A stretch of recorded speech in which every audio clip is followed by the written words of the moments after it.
បាទសួស្តីបងប្អូនទាំងពីរបាទថ្ងៃនេះបានទទួលប្រមូលទៀតហើយណាពីឲ្យមក Wix Pro នេះបញ្ហារឿង gimbal តែពេលយើងបើកធម្មតាទៅអត់អីទេវាជាបើកធម្មតាតែកាលណាពេលយើងចាប់ដើមបោះវានឹងដូចសលេងចេញពី gimbal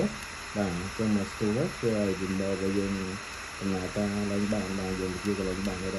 ចឹងវាធ្វើឲ្យញ័រពេញហ្នឹងបាទតែនេះមិនជួយបាទឥឡូវយើងបញ្ឆេះមកវាតាមទៅវិញហើយទៅយើងទៅជាឡើងទៅវាដូចវិញបាទនេះសម្លេងសំខាន់នេះធ្វើឲ្យញ័រដល់ gimbal តែពេលញ័រយូរទៅធ្វើឲ្យ gimbal នឹងបាទទៅជួយបានទៅបាទ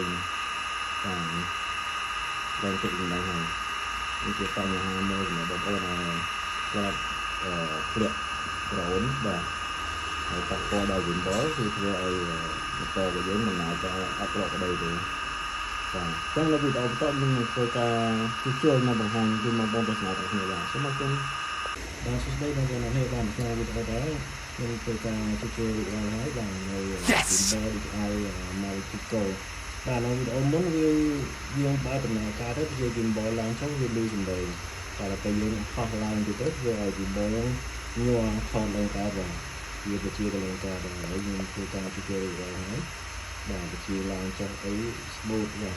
ឡើងលឺសំឡេងអីហ្នឹងបាទតែណាមានញ័រមានលឺសំឡេងវាឲ្យ gimbal របស់យើងគ្រប់គ្រងបានហើយយើងទៅជាឡើងកើតដែរបាទអូខេហើយដំណើរការវិញហើយបាទឡើងលឺសំឡេងហ្នឹងហើយទៅយើងទៅឆេះទៅdrone យើងទៅជាឡើងចុះសម្រាប់ឡើងលឺសំឡេងហ្នឹងបាទចឹងឲ្យដំណើរការដូចដល់នេះបាទសូមអរគុណ